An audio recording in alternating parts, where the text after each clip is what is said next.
નમસ્કાર મિત્રો, જય શ્રી કૃષ્ણ. સ્વાગત છે તમારું ફરી એકવાર આપની ભક્તિ ચેનલ જે.કે. કાચરિયામાં.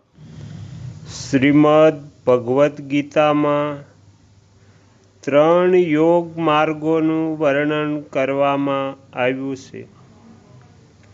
સમતા અથવા નિત્ય યોગનો અનુભવ કરવાના માટે ગીતામાં 3 યોગ માર્ગનું વર્ણન કરવામાં આવ્યું છે, જેમાં પ્રથમ છે કર્મયોગ, બીજો જ્ઞાન યોગ અને ત્રીજો ભક્તિ યોગ.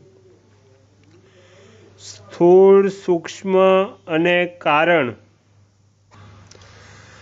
આ ત્રણેય શરીરોનો સંસારની સાથે અભિન્ન સંબંધ છે.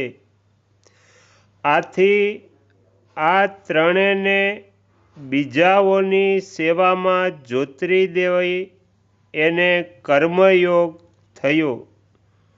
પોતે એમનાથી અસંગ થઈને પોતાના સ્વરૂપમાં સ્થિત થઈ જાય એ જ્ઞાન યોગ થયો. અને પોતે ભગવાનને સમર્પિત થઈ જાય એ ભક્તિ યોગ થયો. આ ત્રણેય યોગોને સિદ્ધ કરવાના માટે અર્થાત પોતાનો ઉદ્ધાર કરવાના માટે મનુષ્યને 3 શક્તિઓ મળેલી છે. પહેલી કરવાની શક્તિ એટલે કે બળ, બીજી જાણવાની શક્તિ એટલે જ્ઞાન અને ત્રીજી શક્તિ માનવાની શક્તિ એટલે વિશ્વાસ.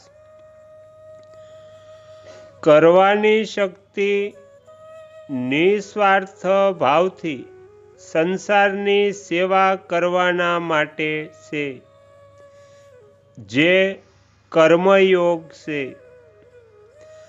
જાણવાની શક્તિ પોતાના સ્વરૂપને જાણવાના માટે છે, જેને જ્ઞાન યોગ કહે છે.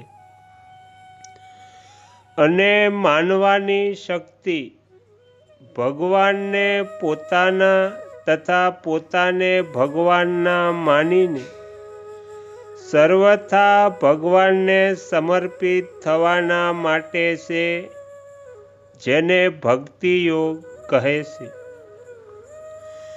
જેનામાં કરવાની રુચિ અધિક હોય છે તે કર્મયોગનો અધિકારી હોય છે.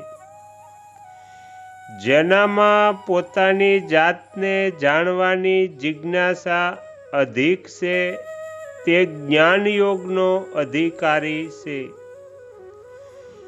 જેના ભગવાન ઉપર શ્રદ્ધા વિશ્વાસ અધિક છે તે ભક્તિ યોગનો અધિકારી છે. આ ત્રણેય યોગમાર્ગ પરમાત્મા પ્રાપ્તિના સ્વતંત્ર સાધન છે. બીજા બધા જ સાધનો આ ત્રણેયની અંતર્ગત આવી જાય છે. બધા જ સાધનોનું ખાસ કામ છે જડતાથી સંબંધ વિચ્છેદ કરવો. આથી જડતાથી સંબંધ વિચ્છેદ કરવાની પ્રણાલીઓ સાધનોમાં તો ફરક રહે છે, પરંતુ જડતાથી સંબંધ વિચ્છેદ થતાં બધા જ સાધનો એક થઈ જાય છે. અર્થાત અંતે બધા જ સાધનોથી એક જ સમરૂપ પરમાત્મા તત્વની પ્રાપ્તિ થાય છે.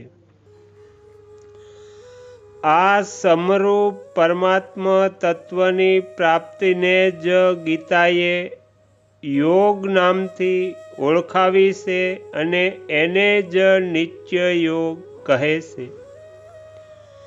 ગીતામાં કેવળ કર્મયોગનું, કેવળ જ્ઞાનયોગનું અથવા કેવળ ભક્તિ યોગનું જ વર્ણન થયું છે એવી વાત પણ નથી. એમાં ઉપરયુક્ત ત્રણેય યોગો ઉપરાંત યજ્ઞ, દાન, તપ, ધ્યાનયોગ, પ્રાણાયામ, હઠયોગ, લયયોગ વગેરે સાધનોનું પણ વર્ણન કરવામાં આવ્યું છે. એનું ખાસ કારણ એ જ છે કે ગીતામાં અર્જુનના પ્રશ્નો યુદ્ધના વિષયમાં નથી, પરંતુ કલ્યાણના વિષયમાં છે. અને ભગવાન દ્વારા ગીતા કહેવાનો ઉદ્દેશ્ય પણ યુદ્ધ કરવાનો બિલકુલ નથી. અર્જુન પોતાનું નિશ્ચિંત કલ્યાણ ઈચ્છતા હતા.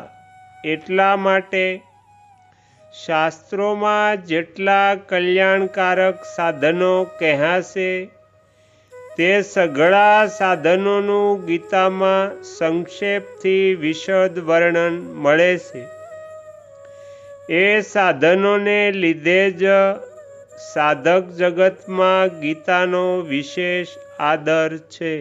કારણ કે સાધક ચાહે ગમે તે મતનો હોય, ગમે તે સંપ્રદાયનો અને ગમે તે સિદ્ધાંતને માનવાવાળો હોય, છતાં પોતાનું કલ્યાણ તો બધાને અભિષ્ટ છે.